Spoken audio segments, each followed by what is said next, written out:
여러분, 하나님께서 오늘 우리를 불러주셨습니다. 그리고 예배하는 자가 되게 해주셨습니다. 오늘 우리를 부르신 이유가 어디에 있을까요? 은혜를 주시려고 오늘 여러분들을 부르셨습니다. 여러분, 오늘 은혜 충만하게 받으시기를 간절히 바랍니다. 여러분, 은혜를 받으면 우리의 삶이 어떻게 될까요? 아마 새로운 삶을 살게 될 것입니다. 하나님이 기뻐하시고 하나님이 원하시는 삶을 사는 사람이 되는 것이지요. 이 은혜가 우리에게는 절실합니다. 그리고 그 은혜를 주시고 끊임없이 은혜 가운데 걸어갈 수 있도록 주의 성령님은 여러분들을 도와주실 것입니다. 목사가 싫어하는 사람이 있을까요, 없을까요? 이 목사가 싫어하는 사람이 있다라고 하는 말은 자존심도 상하고 또 인정하기 싫어하는 그런 말 가운데 하나일 것입니다. 그럼에도 불구하고 말씀을 드리자면 제 마음에도 좀 이렇게 좀 싫어하는 그런 그 사람이 있는 건 사실입니다. 그런데 싫어한다라기보다는 그런 사람을 만나면 마음이 좀 아프더라고요. 어떤 사람이냐 하면은 편협한 사람, 자기밖에 모르는 사람, 이런 그 사람들을 만나게 되면은 마음이 참 많이 아파요. 물론 그렇다고 해서 제가 마음이 넓은 그런 그 사람이라고 하는 뜻은 아닙니다. 그런데 제가 왜 이렇게 자기밖에 모르는 사람들을 보면은 이 마음의 아픔이 올까 좀 생각을 해보았습니다. 아마 생내적인 저의 성품도 있을 터이고, 그리고 무엇보다도 저는 어렸을 적에 대가족 제도 하에서 자라났어요. 그래서 그런 그 공동체적인 분위기가 제 몸속 깊이 배어 있기 때문이 아닐까 하는 생각을 합니다. 제가 가만히 세어보니까 어렸을 적에 저희 집 식구들이 모두 10명이었어요. 할아버지, 할머니, 그리고 아버지, 어머니, 그리고 시집 안 간 막내 고모, 그리고 삼촌들 둘, 그리고 제 여동생, 남동생, 저까지 세어보니까 10명이더라고요. 그 10명이서 이제 그 시골에서 이제 같이 살았던 거죠. 그런데 이제 까마득히 어렸을 때인데 저희 그 삼촌이 이제 장가를 결혼을 했어요.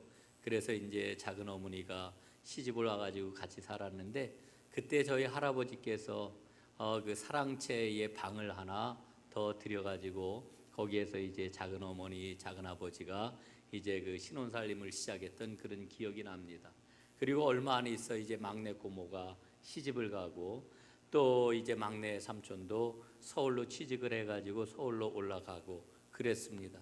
그러다가 이제 저희 아버님이 그 시골에서 면소재지로 이사를 나가게 되었는데, 그 면소재지에서 제가 한 7, 8년쯤 살지 않았나 제가 세어보니까 그런 것 같고, 국민학교 3학년 때 이제 저희 집이 수원으로 이사를 했지요. 그래서 이제 수원에서 생활을 하게 되었는데, 그때도 보니까 저희 집에 셋째 이모하고 막내 이모하고 이렇게 저희 집에서 같이 살았어요.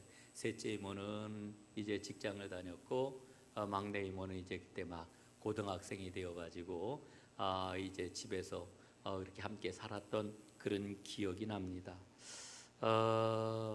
그래서 저는 무의식적으로 식구 그러면은 대가족이라고 하는 게 기본적으로 전제가 되고, 공동체라고 하는 그런 그 생각이 아마 짙게 제 삶 가운데 배어 있는 게 아닌가 생각을 하지요. 그런데 제가 이제 나이가 이제 웬만큼 먹고 신앙생활을 한 해 한 해 더 해 나가면서 깨닫는 게 있습니다. 내 안에 마치 DNA처럼 갖고 있는 이 공동체 의식이 성경에서 말씀하고 있는 하나님의 은혜의 세계하고 굉장히 닮았구나라고 하는 이런 깨달음을 매일같이 갖게 됩니다. 오늘 저는 여러분들과 함께 우리가 복음으로 살아가는 사람들인데, 이 복음은 우리가 생각하는 것보다 훨씬 더 크다라고 하는 이 성경의 메시지를 잘 살펴보려고 합니다.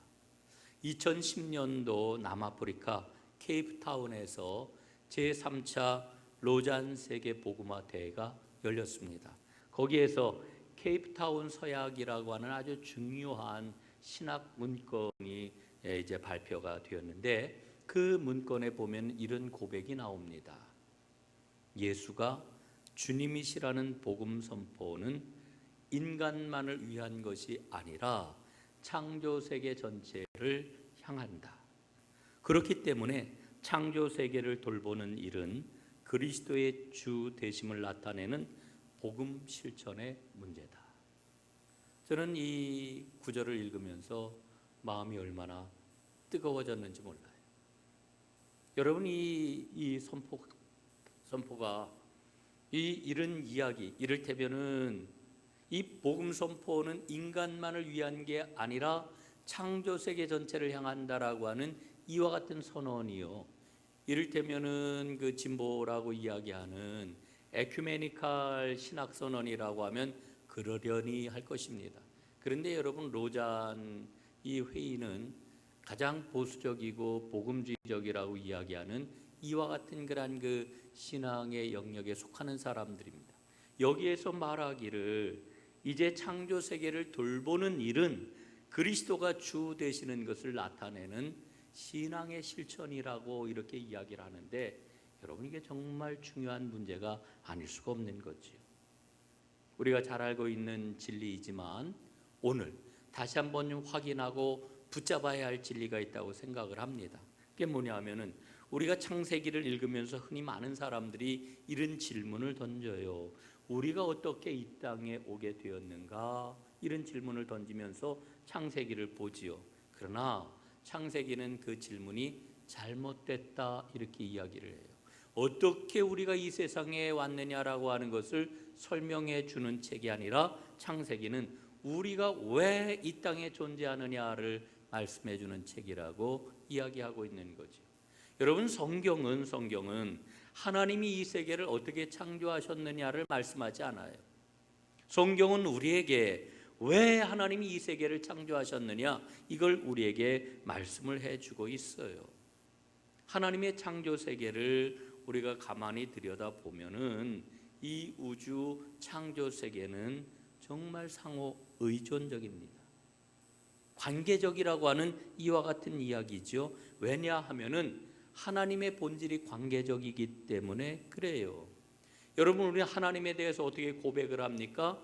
성부, 성자, 성령 하나님, 아버지 되시는 하나님, 아들 되시는 하나님, 성령 되시는 하나님이라고 이렇게 고백을 하지요. 그런데 이 창조를 성경은 어떻게 말씀해 주고 있느냐 하면은 이 삼위일체 하나님 사이에서 흘러나온 사랑으로 이 세상이 창조되었다 이렇게 일러주고 있는 겁니다. 여러분, 아들과 아버지와 성령, 이 삼위 되신 하나님께서 온 세계를 창조하실 때에 공동으로 창조를 하셨어요. 요한복음 1장에 보면 이런 말씀이 나오지요. 태초에 말씀이 계시니라. 이 말씀이 하나님과 함께 계셨으니 이 말씀은 곧 하나님이시라. 그가 태초에 하나님과 함께 계셨고 만물이 그로 말미암아 지은 바 되었으니 지은 것이 하나도 그가 없이는 된 것이 없느니라. 여러분, 여기서 말씀이 무엇입니까? 말씀이 바로 그리스도를 가리키는 것이죠. 이 그리스도가 하나님과 함께 계셨고 아버지와 함께 계셨고 이 말씀 그리스도가 곧 하나님이신데 그가 태초에 하나님과 만물을 함께 지으셨다 이렇게 우리에게 일러주고 있는 겁니다.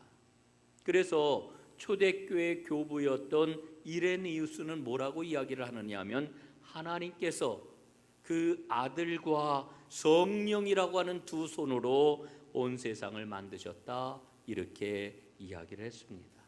여러분, 하나님이 온 세계를 창조하셨지요. 그러면서 하나님은 동시에 하나님이 만드신 온 만물과 지금도 관계하고 계십니다. 아주 세밀하게 구체적으로 파악하고 일일이 보살펴 주신다라고 하는 그런 이야기입니다. 여러분, 그런데 하나님은 인간만을 보살피고 돌보시는 분이 아니셔요. 욥기에 보면 이런 말씀이 나옵니다. 욥기 38장, 하나님은 사람 없는 땅에 사람 없는 광야에까지 비를 내리시고 보살피는 분이시다 이렇게 말씀을 해주고 있어요. 여러분, 이 하나님께서 우리 인간만을 사랑하시고 인간만을 돌보시는 분이라고 생각하는 것에서 이 생각을 뛰어넘어 성경 속에서 일러주는 하나님의 그 모습, 관계적인 하나님이라고 하는 것을 우리가 밝히 깨달아 알게 될 때에 우리는 주님 앞에 고백할 수밖에 없지요. 인간은 고립적으로 살아갈 수가 없는 존재로구나. 그렇습니다. 여러분, 우리 그리스도인들은 세상에서 제일 중요한 관계가 뭐라고 생각을 해요? 하나님과의 관계라고 생각을 하죠. 그래요. 하나님과의 관계가 너무너무 중요해요. 그런데 그러다 보니까 사람과 사람 사이의 관계는 하나님과의 관계보다 덜 중요한 것, 더 나아가서 인간과 자연 이 세계와의 관계는 인간 중심적으로 생각을 하고 인간 중심적으로 판단을 해도 괜찮은 거라고 생각을 하죠. 여러분, 큰 착각입니다. 인간은 혼자서 살아갈 수가 없는 존재예요. 요즘에는 욜로족 이래가지고서 혼자 살아가는 게 이게 아주 대단한 멋진 삶인 것 모양 포장이 되는데, 여러분, 인간이 혼자 잘 살 수 있다라고 하는 생각은 현대 사회가 우리에게 심어준 망상입니다. 망상.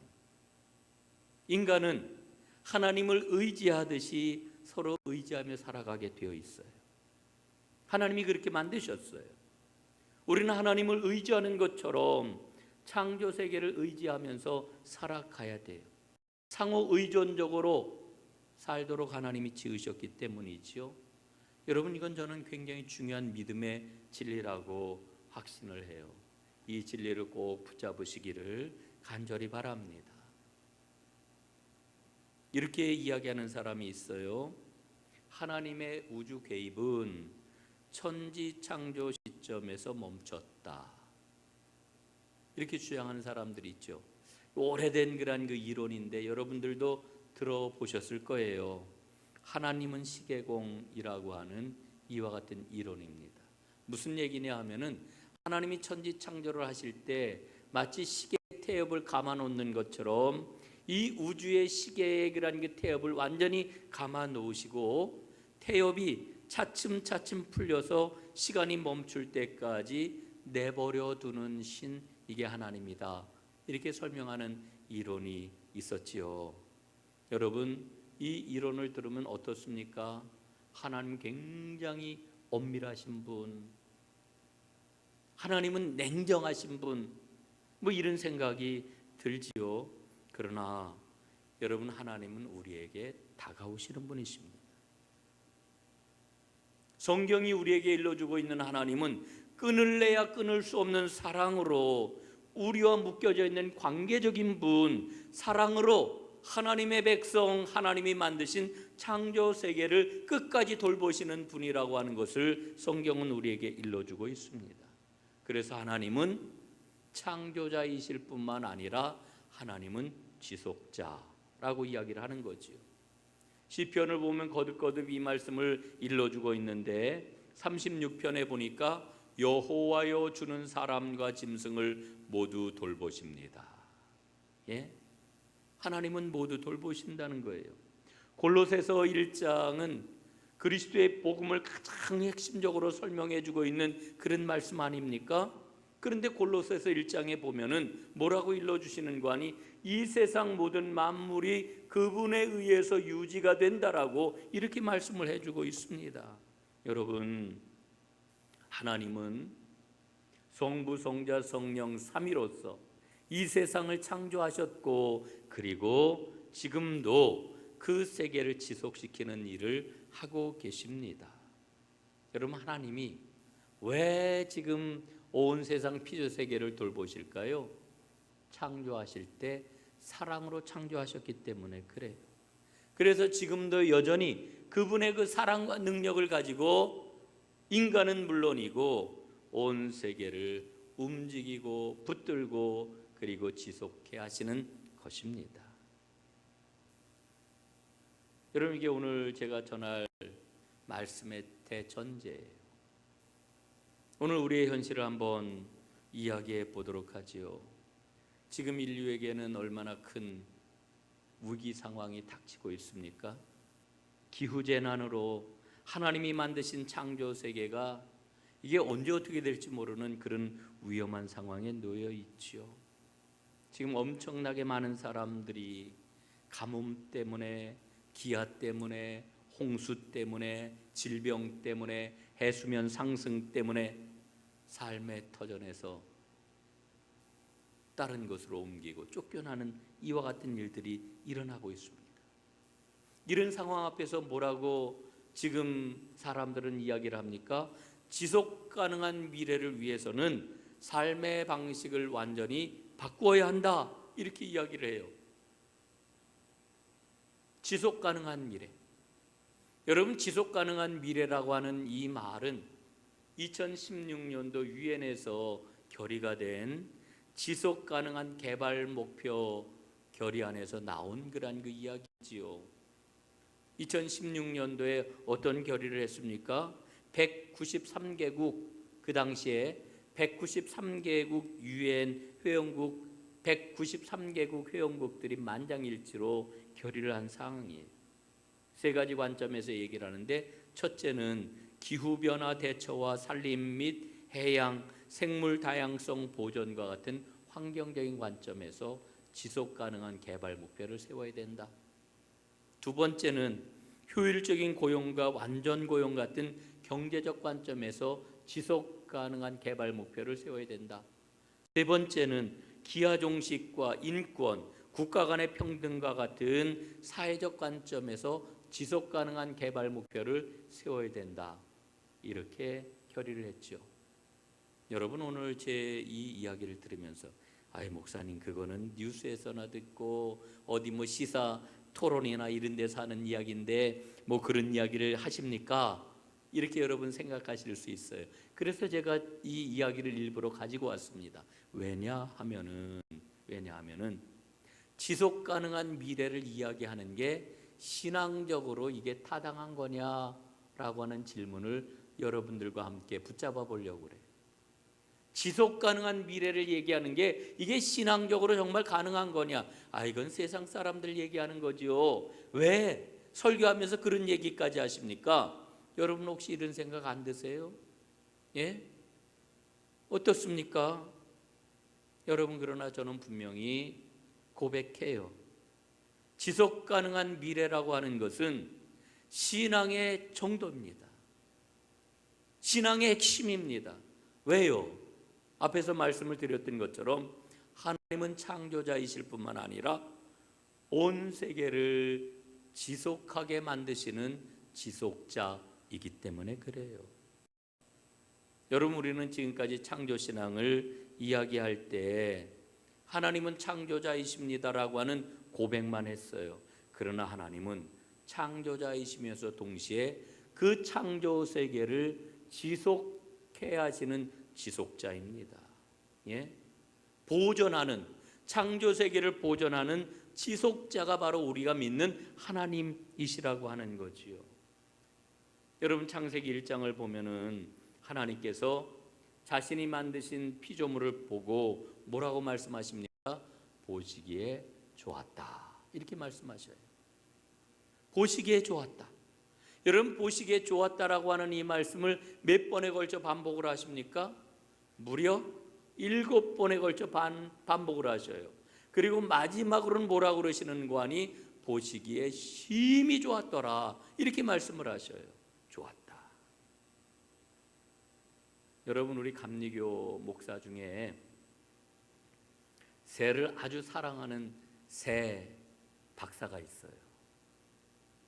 우리 그 그린 리더 스쿨 할 때도 강사로 다 우리 교회로 오셨는데, 우리가 그 강의가 너무 은혜로워가지고 너무너무 깨닫는 게 많아가지고 그 그린 리더 스쿨 마치면서 그분이 목회하고 있는 곳까지 우리가 그 종강 여행을 다녀왔지요.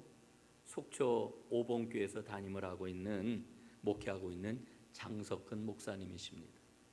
이분이 대림절에 사용하도록 새처럼이라고 하는 묵상집을 이번에 냈어요. 제가 묵상집을 쭉 보면서 거기에 실린 새 사진과 거기에 실린 글을 읽으면서 아주 굉장히 많은 은혜와 깨달음을 얻었는데, 그런데 그리고 새에 대해서 조금 관심을 갖고 보니까요, 정말 새에 대해서 조금만 관심을 갖고 살펴보면 새에 대해서 경이로움을 안 가질 수가 없어요. 여러분 벌새 아시죠? 벌새 한 5cm밖에 안 된다고 그래요. 그러니까 엄지손가락만한 그런 새인데, 여러분 벌새 그럼 텔레비전에서 여러분 보셨죠? 새가 막 날개짓을 하면은요, 날아가지도 않고 제자리에서 그냥 떠 있어요. 그러면서 그 벌새 삐죽한 그 입으로다 꿀을 빨아먹는 그런 그 새인데, 저는 이 벌새의 날개짓만 아주 엄청나게 경이롭다 생각을 했는데, 벌새를 알아보니까요, 글쎄 이 벌새가 여러분 1분에 그 심장이 몇 번 뛰는지 아십니까? 벌새 심장 콩알만 할 것 같아요. 그거보다 더 작을 수도 있어요. 그 벌새 심장이 1분에 1,000번을 뛴대요. 예? 여러분 똑딱똑딱 60번 하는 게 1분이잖아요. 1분에 1,000번 심장이 뛴다는 거예요. 이야, 세상에 1분에 1,000번 어떻게 심장이 뛸 수 있을까? 여러분 우리나라에서 자랑하는 송골매가 있잖아요. 한국의 매라고 그러는데, 이 송골매가 하늘을 착 날다가 밑으로다 이 수직 강화를 하는데요, 이때 내려오는 그 속도가 여러분 시속 몇 킬로인지 아십니까? 시속 398km래요. 속도가. 이야, 제가 그런 새에 관한 이야기들을 새롭게 보면서 정말 경이롭구나, 그런 생각을 가져요. 그러면서 하나님께서 만드신 창조물을 보시고 보시기에 좋았다 하셨는데, 정말 보시면서 좋았다 안 하실 수가 없을 것 같아요. 예? 보시기에 좋았다. 여러분, 하나님이 만드신 그 피조 세계를 보시면서 보시기에 좋았다라고 이렇게 말씀을 하시는데, 이 말씀 속에 매우 명쾌하고 단순한 진리가 담겨 있어요. 창조 세계는 하나님의 온갖 가지 성품을 그대로 담고 있다는 거지. 그래서 하나님이 만드신 창조 세계는 선합니다. 선해요. 디모데전서 말씀을 보니까 4장에서 이렇게 말씀을 하고 있어요. 하나님께서 지으신 모든 것이 선함에 감사함으로 받으면 버릴 것이 없나니. 하나님이 지으신 모든 게 다 선하대요. 여러분, 우리는 복음을 믿는 사람들이지요. 복음이 무엇입니까? 복음은요, 예수 그리스도가 가져오신 구원의 소식, 이게 복음이지요. 그 복음으로 우리는 구원을 받았어요. 우리는 복음을 생각을 할 때 예수님이 가져오신 구원의 소식이기 때문에, 예수님의 복음은 예수님의 탄생, 이제 성탄이 얼마 안 남았는데 예수님의 탄생으로부터 복음이 시작되었다, 이렇게 생각을 해요. 맞아요. 여러분, 복음은 예수님이십니다. 복음 다른 말로 하면 예수님이에요. 예수님이 복음이에요. 그런데 이 복음을 성경 전체로 확장을 해서 여러분 좀 더 자세히 한번 살펴보세요. 복음은 하나님께서 예수님을 통해 만드신 선한 피조세계, 이 지구와 함께 복음이 시작이 되었어요. 선하신 하나님께서 우리에게 풍성한 창조 세계를 선물로 주셨단 말입니다. 이게 복음이에요. 여러분 보세요. 우리는 복음을 통해 회복이 되었잖아요. 뭐가 회복이 되었습니까? 우리는 하나님께서 생명을 주셨는데 그 생명이 그만 끊어지고 말았어요. 하나님이 창세기에서 뭐라 그러십니까? 너희가 이 열매를 먹는 날에는 정령 죽으리라. 생명이 끊어졌어요. 그런데 예수님이 우리에게 영원한 생명을 가져오셨잖아요. 우리는 영원한 생명이 회복된 사람들이에요.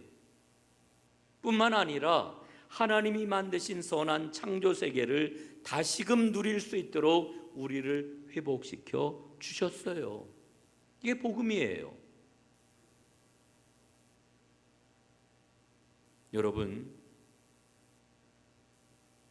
우리가 믿음의 눈으로 하나님이 만드신 창조 세계를 다시 보니까 이 창조 세계는 하나님을 만날 수 있는 자연스러운 장소라고 하는 것을 깨달아요. 그래서 여러분, 창조 세계에 남아있는 하나님의 흔적, 하나님의 그 은혜를 볼 수 있는 것은 무지무지하게 큰 복이지요. 정말 큰 복입니다. 그런데 한 가지 우리가 조심해야 될 게 있습니다. 어떤 사람들은 이렇게 이야기를 해요.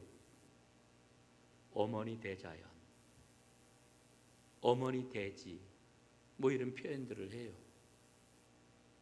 저는 그 표현의 의미를 정말 참 좋다라고 생각을 하는데 위험하기도 해요. 왜냐하면은 이 말은 우리를 헷갈리게 하기 때문에 그래요. 하나님이 만드신 창조 세계와 하나님을 헷갈리게 해요. 여러분, 하나님은 무에서 유를 만드셨습니다.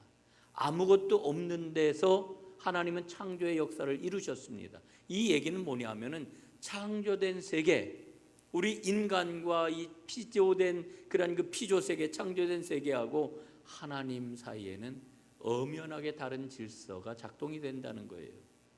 다시 말씀을 드리면은 이 창조 세계가 곧 하나님은 아니에요.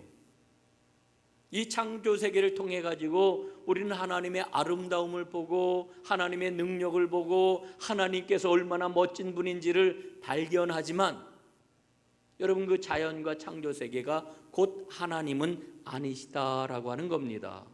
여러분, 혼동해서는 안 되는 거지요. 여러분, 우리가 서울에서 살다가 조금 밖으로 나가 산이나 강이나 뭐 이런 것들을 보게 되면 얼마나 아름다워요. 여러분, 자연세계가 이렇게 아름다운 것은 그냥 저절로 된 것일까요? 성경은 뭐라고 일러주는 거 아니? 하나님이 관리하셨기 때문이다 이야기를 해요. 하나님이 관리하셨기 때문이에요. 우리가 두 발로 이 땅 위에 든든하게 내 삶의 터전이라고 생각하며 살아갈 수 있는 거는요, 하나님께서 지켜주셨기 때문이에요. 여러분, 하와이에 활화산이 터져가지고 4km, 5km 막 용암바다, 용암의 강이 막 흘러가고 그러잖아요. 이건 먼 나라 이야기야. 여러분, 16년 전에 서울에서도 지진이 감지된 적이 있어요. 예, 먼저 교회에서 제가 있었는데요. 먼저 교회 그때 그 바닥이 예배당에 있는데 바닥이 막 흔들리더라고요. 온몸으로 이게 느껴지는 거예요. 얼마나 두렵든지. 잠깐 동안의 흔들림이었는데 건물이 두두두둑 흔들리는 그 느낌을 느꼈을 때의 공포라고 하는 건 이루 말할 수가 없어요. 여러분, 하나님이 우리의 삶을 지켜주셨기 때문에 우리는 안심하며 지금 살아가고 있는 거예요. 우리가 잊고 살지요, 까마득하게.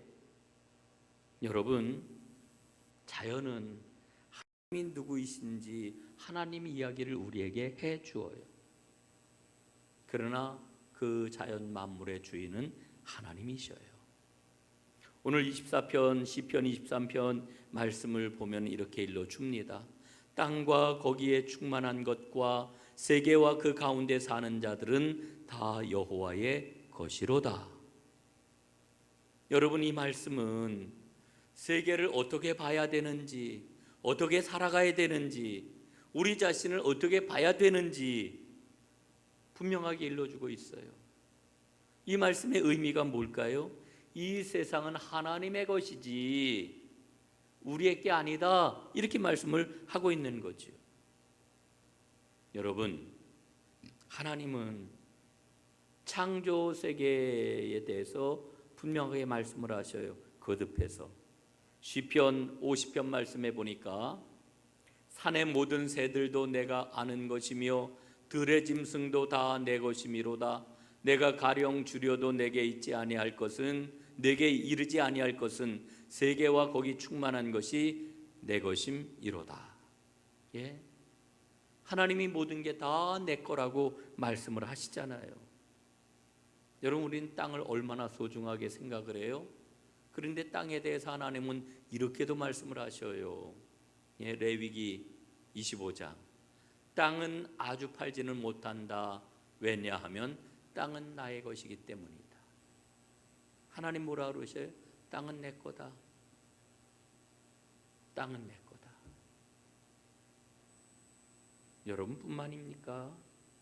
결정적으로 골로새서 말씀을 보면은 뭐라고 일러주시는 거 아니? 만물이 다 그리스도로 말미암았고 만물이 다 그를 위하여, 그리스도를 위하여 창조되었다. 이렇게 말씀하셔요.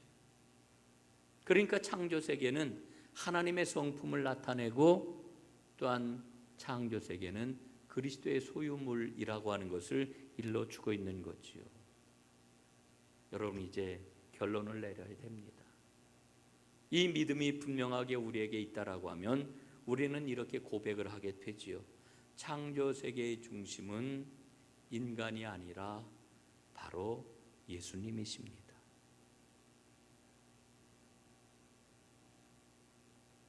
너무나 당연하지요. 사실 오늘 제 말은 다 알고 있는 뻔한 이야기예요.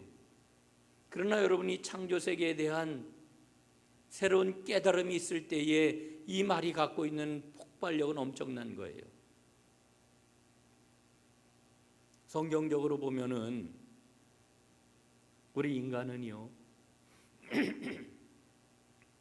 지구상에 존재하는 다른 피조물하고 크게 다를 바가 없어요. 우리 인간도 그렇고요, 다른 피조물도 그렇고요, 하나님이 만드신 지구를 함께 나누어 쓰도록 지음받은 거예요. 인간만을 위해서 하나님이 피조세계를 만드신 게 아니에요. 이건 너무나도 당연한 큰 진리인데 우리는 잊어버리고 살아가지요. 처음 인간의 이름이 무엇입니까? 아담이에요. 아담, 첫 인간 아담. 그런데 이 아담이라고 하는 말은 아다마라고 하는 말에서 왔어요. 아다마가 뭐냐 하면은 땅에서 나왔다, 땅 사람이라고 하는 뜻이에요. 여러분, 우리는 아다마예요. 그저 땅 사람이에요. 그러나 하나님은 그 땅 사람인 우리에게 놀라운 은혜를 부어주셨죠. 창세기 1장 26절에 보면은 하나님의 형상을 따라 하나님의 모양대로 만들어졌습니다. 큰 복이고 큰 은혜예요. 하나님이 우리에게 이 복을 주셨어요. 그런데 하나님께서 하나님의 형상대로 지음받았다라고 하는 이 은혜를 주셨는데 우리는 이 말을 지금까지 오해해 왔어요. 그래서 하나님이 만드신 창조 세계를 우리 인간의 생각과 인간의 욕망대로 마음대로 남용을 해왔단 말이죠. 여러분, 오늘 우리는 다시 한번 하나님 앞에 물어야 돼요. 하나님, 왜 우리에게 하나님의 형상을 부어주신 것입니까? 왜 우리에게 하나님의 형상을 넣어주셨어요? 하나님의 구별이에요. 하나님의 구별. 그 구별이 뭐냐? 하나님의 창조 세계를 돌보는 일을 맡기신 거지요. 맡기신 거예요. 오늘 우리가 이 믿음을 회복해야 됩니다. 이 특권을 왜 주셨는지 이 믿음을 다시 한번 우리가 꼭 붙잡아야 되는 거지요. 여러분, 오늘 제 말씀은 이제 여기서 결론을 맺을 것인데, 뭐 다 뻔한 이야기, 잘하는 이야기예요. 여러분이 이렇게 생각하실 수 있어요. 그러나 하나님이 우리에게 부어주신 그 특권, 그 은혜가 무엇을 위한 것인지 여러분 깊이 생각해 보세요. 붙잡고 기도해 보세요. 그리고 이 믿음을 놓치지 말고 새롭게 가다듬어서 오늘 현실의 이 상황 속에서 하나님은 나에게, 우리 공동체에 어떠한 삶의 모습을 기대하고 계실까? 거기에 대해서 응답해야 돼요. 오늘 제가 이 말씀을 전하면서 아유, 하나님 왜 나에게 자꾸 이런 말씀을 전하게 하십니까? 제가 어제 저녁에도 설교문을 작성하면서 그런 기도를 했어요. 저도 꽤 민감해요. 우리 성도님들이 원하는 게 뭔지 전 잘 알아요.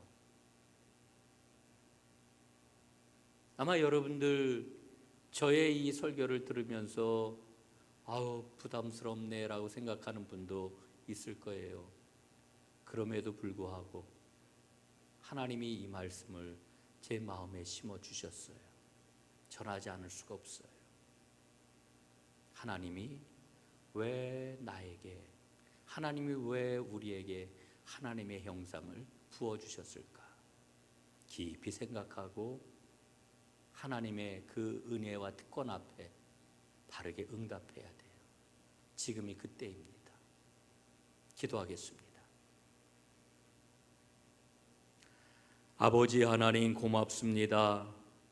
오늘 저희들에게 예배할 수 있는 은혜를 허락해 주시고 또한 하나님의 말씀을 마음에 새기는 은총을 허락해 주셨으니 하나님, 저희가 하나님이 만드신 피조세계에 하나님께서 이 세계를 사랑하시고 지금도 그 세계를 유지하고 지속해 하시는 하나님의 역사가 있는 줄로 믿사온데 하나님은 오늘 우리에게 은혜를 주시고 하나님의 그 사역에 저희들도 동참하기를 기대하시는 줄로 믿습니다.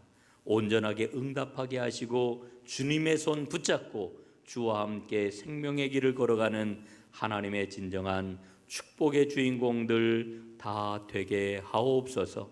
예수님 이름으로 기도 올리옵나이다. 아멘.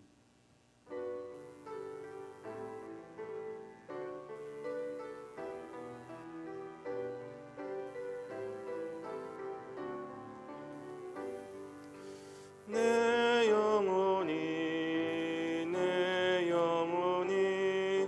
주님을 찬양하며 기뻐합니다. 내 영혼이 주님을 찬양합니다.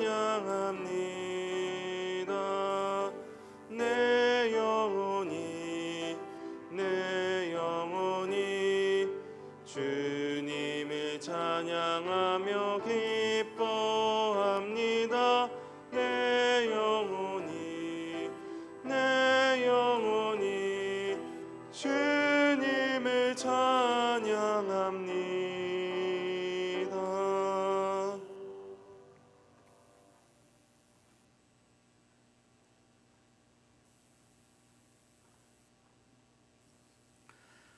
이제는 우리 주 예수 그리스도의 크신 은혜와 아버지 하나님의 끝없고 놀라우신 그 사랑하심과 성령님의 감화, 감동, 위로, 교통하심이 창조자가 되시는 하나님, 또한 그 창조 세계를 지속해 하시는 하나님, 그 하나님의 사역에 동참하여 하나님의 동역자로 살아가기를 간절히 소원하며 결심하는 하나님의 모든 사람들 우애와 그 가정, 그 일터와 사업장, 그리고 이 나라 대한민국과 이 민족 위에 영원히 함께해 주옵시기를 축원하옵나이다.